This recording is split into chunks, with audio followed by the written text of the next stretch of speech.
Hey friends, it's Miss Seagreaves. We are over at my cousin Dana's today looking at all of her fun farm animals. So I'm happy to see ya and take a look as we have our 21st century friends as well chiming in, and we're gonna learn about some ducks, chickens, goats, and maybe even some horses. Okay, take it away, Dana. Hi everyone, my name is Dana. I'm Miss Seagreaves' cousin. I'm a sophomore in college and I also have a little farm in my backyard on the side. This is Red, who's one of our chickens. All the other chickens are out for the day, so I grabbed her quick. Just to show you guys what a full-size chicken looks like. I'll bring her down here too. Yeah, that's good. So she is a Rhode Island Red, which is the same type of chicken that Miss Seagreaves is raising currently. So once Miss Seagreaves chickens get a little bit bigger, they'll look like this. You guys on there, can you see her? Yeah. And then I know Miss Seagreaves talked about clipping wings. So you see how this chicken has the full-grown feathers here, and then her clipped wings there. So just so you guys can see what that looks like as they get bigger. And why do you only clip those few? So the first few feathers are their flight feathers, which are the most important ones that they use to hop and get over fences and stuff. So there's no need for us to do all of them. We just do the first couple ones, and then once they grow back, we'll redo them. Does it hurt them? Does not hurt them. They make it seem like it hurts them because they don't like me pulling out their wing like this, but it's no different than clipping your fingernails. Okay. Do you guys have any questions about Red before I let her go with her friends? Samuel. Hey Samuel, welcome. Sam. Any chicken questions? Any chicken questions before I let the chicken go? Nope, all good. We'll let her go. She'll probably hang out here. So the way we have our property set up is we have two coops. So we have our chicken coop over here. So it's just a big door that all our chickens live in. And in here we have 3 nesting boxes that the chickens don't like to lay their eggs in. They like to lay them in other places. And 2 of their eggs that we got today. And then a roosting bar across the top that they like to sleep on at night. And then we also have a window in the front so we can peek in and see them. Do you eat their eggs? Okay. We do eat their eggs. They're organic and all natural. We know where they come from, so we like to eat them. And then in the morning, around 7 a.m., we let them out through this door. And this is normally closed. And they have this whole pen that they share with the ducks that goes down to there to keep them safe from predators like fox and hawks and anything that might think of a chicken as a tasty meal. But when it's nice out and we're home, we let them roam around the property and eat up bugs and stuff. So then over here we have our, what we call the duck house, which is our bigger chicken coop that we use for our ducks, and the chickens also have access in here. The cool thing about the difference between ducks and chickens is when they sleep, chickens like to roost, which means they like to wrap their feet around a branch or a bar or something like that. So we have a roosting bar in here, if Miss Katie wants to point to it over there. Over in the corner that the chickens can sleep on. But the ducks like to sleep down in the corner or in nesting boxes because they don't roost at night. We have a type of water here that has a little nub on the bottom for them to drink from as well. And then I have a bunch of the different types of foods that they eat. So for our full-grown ducks and chickens, they eat a pellet. It's the same as the other thing, but it's easier for them to eat because it's bigger. We also have a mixture of cracked corn and pellets for them to eat too. The corn's like a snack for them. And then we have the crumble, which is better for the little ones to eat because it's smaller and easier for them to digest. Do you guys have any questions about that so far? Anything? No? Okay.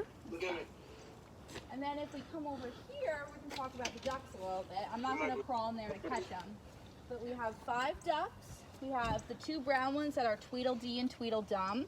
Those are khaki Campbell ducks. And then the yellowish white ones, those are the 3...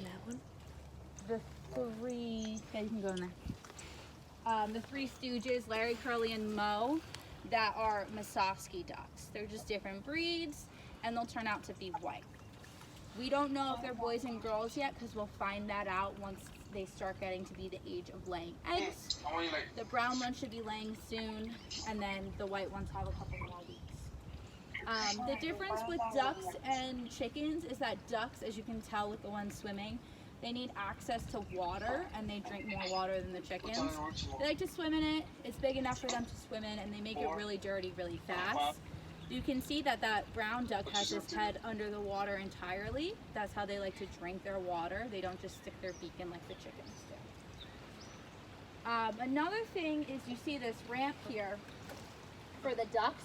It has to be wider because their feet are bigger compared to the one that's behind Miss Katie. I have another one here that's a little bit skinnier for the chickens to get in. But that's about it with the ducks and the chickens. I have some eggs here that I pulled out. So these are all eggs that our chickens have laid. They're all brown eggs, and they look a little bit different because we have two different chickens that are laying them right now. And do only brown chickens lay brown eggs? It just depends on the type of chicken. Chickens can lay white eggs. They can lay, like, they're called Easter eggs, which are like light blue, light green eggs, or white or brown eggs. So it just depends on the type of breed of chicken. And do they taste different, the different colors? I don't think they taste different. Some people say they might, but we don't. Okay. So we'll move on to the fun stuff, which is the goats. I grabbed the stuff that the goats eat for you guys to see. So goats can live on 100% hay and grass and foraging. So we feed our goats alfalfa hay, which is this nice green hay, for them to have access to food if they're not foraging. And then goats also need minerals, which is the stuff in here, which is where they get all their supplements and important electrolytes and things to keep them healthy that they have access to all the time. So we'll go over here, meet the goats.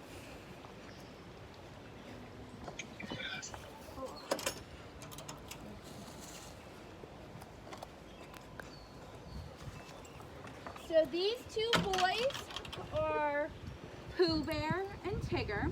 We just got them not even a week ago, so they're still really young. They have the same dad and different moms, so they're half brothers. They are also pygmy goats, which means they won't get bigger than about 60 pounds. So they'll be about this tall when they get to be full size. They're gonna hide now.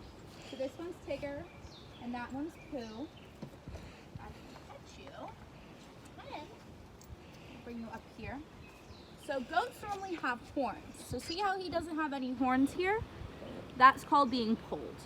So basically what they do is they file and cauterize, which is with heat, down their horns, which is a simple little procedure to make their horns not grow in when they get bigger. And that's partly for our safety as their owners and their safety, so they don't hurt each other, get stuck in the fence or anything like that. Tigger here also has something cool that Pooh doesn't have, if you'll let me show it. Are these two little dangly things called wattles. That's kind of just like a skin tag, and it's genetic. It's nothing special, it's just something cool that they have. So this here's Tigger. He's really sweet, and he'll eat my hair if I let him. So let him go eat with his brother. Another important thing to know about goats is that they're escape artists. So if you look over here, it might be hard to see. We have this nice big heavy duty fencing, and Pooh Bear over there, who's our chubby little goat, can fit through it. So we had to put wiring over it. The first 24 hours of having them was a little hectic with them escaping. They also need somewhere safe to sleep at night. So this is our goat shack that we built. With a door, and they have to have double latches or they'll break out as well. How high can they jump? They, depending on how athletic they are, they can jump about 4 feet, and this fence is about 4.5 feet tall. So they shouldn't be able to clear it, and since they're littler goats and they won't have a lot of room for a running start, they shouldn't really be able to get out of here. We'll cross that bridge when we get there. Another important thing, since I said before, goats are escape artists. They need things to keep them busy. So we have a pallet here, some rocks, some tires for them to jump around on and stuff. And it also helps with their feet. So just like how you guys clip your nails, Goats have nails that they need to clip too. You can see that split hoof there. Hi. That climbing on the rocks, and the palate can help keep down so we don't need to file them for them. He's gonna eat my shirt. I think he was the one who ate my shirt the other day. Yeah, he's the mouthier one. Pooh Bear just does his own thing. So that's the goats. They're about 2 months old now, and they still have a lot of growing to do. I think that's about it. You want to talk about horses? Okay, so I have been riding horses for, oh gosh, 16 years now. We don't have any horses here. The horses that I ride are kept somewhere else. And I go to college at Moravian, so we also ride horses there through a club. They're a lot more complicated to take care of compared to ducks and goats, because there's a lot more that goes into what they eat, how you care for them, their veterinary needs, so the injections that they need, the supplements they need, the care that they need. But every animal's different in their own way, so they all need different things. Like I said before, the goats are happy with hay and eating dead leaves, but a horse can't live off that. So I worked around them for 16 years growing up, and I've learned a lot about them too. What about exercise? Do any of them need lots and lots or a little bit? So the goats are pretty good at exercising themselves. They like to, since I gave them hay, they're gonna stay in there. But they'll run and jump on the little obstacles we put up. When we come outside, they come running up. They'll chase us around. They'll stomp their feet. But they pretty much do everything on their own compared to horses where you have to exercise them, because they'd rather just stay in their stall and be fat. What about chickens and ducks? Chickens and ducks, they are constantly foraging, so they're burning enough calories to suffice them while they're eating as well. Any other questions? Here, let me unmute you guys. Hold on.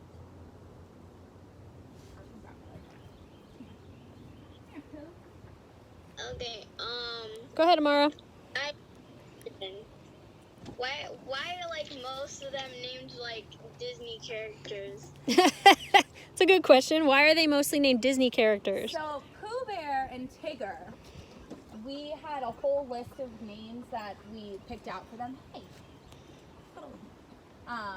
And when we met them and brought them home, we kind of wanted to see what names suited them the best.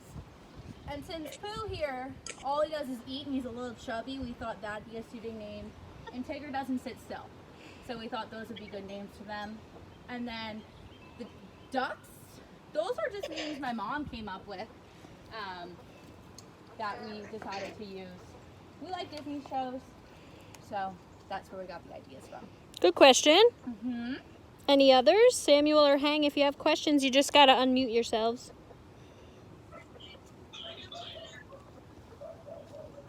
Are there dogs? The Three Stooges, do they actually act like that? They are kind of silly. Ducks are not We'll go the look at 'em. smartest. You can go look at them. They're not the smartest animals out there. So they'll run away from you. They'll run into things. They're not super, super smart. They trip over their own 2 feet. So I think those are suiting names for them. And then Tweedledee and Tweedledum's pretty suiting for the other ducks too, because they're not the smartest either. Good question. On the scale of like smartest animals we have are probably the goats, because they learn where we go in and out and try to escape through the gate. They recognize your voice. They're learning their names. They're kind of like dogs. And then I'd say the chickens are next, and then the ducks are at the bottom of the smart scale. And you have 2 dogs. Dana, do they get along with all of your animals? So they have been raised with all the animals. The goats aren't the biggest fan of the dogs. The dogs won't hurt the goats won't hurt the dogs. They just aren't really getting to know each other that well yet because we just got them. The goats like to stomp their feet and grunt at them whenever they come up to the fence. But it's all just play until they get to know each other a little bit better. Anybody else? Any other questions? All right, this was pretty fun. A little field trip, guys. What do you think? Should we do more field trips like this with our after school? Yeah? Yeah, it's pretty fun. Okay. Hank, you liked it? It'd be more fun to actually come play with. Yeah. Yeah. Maybe one day when we are no longer on quarantine, we can actually like see some animals all together. All right, friends. Well, I'm glad you checked in today. And what do we say to Miss Farmer Dana? Thanks, Dana, Thank you. Welcome. for coming and letting us hang with your animals. Anytime. Stop eating my peanut. They're very much eaters. They like to eat everything. All right, guys.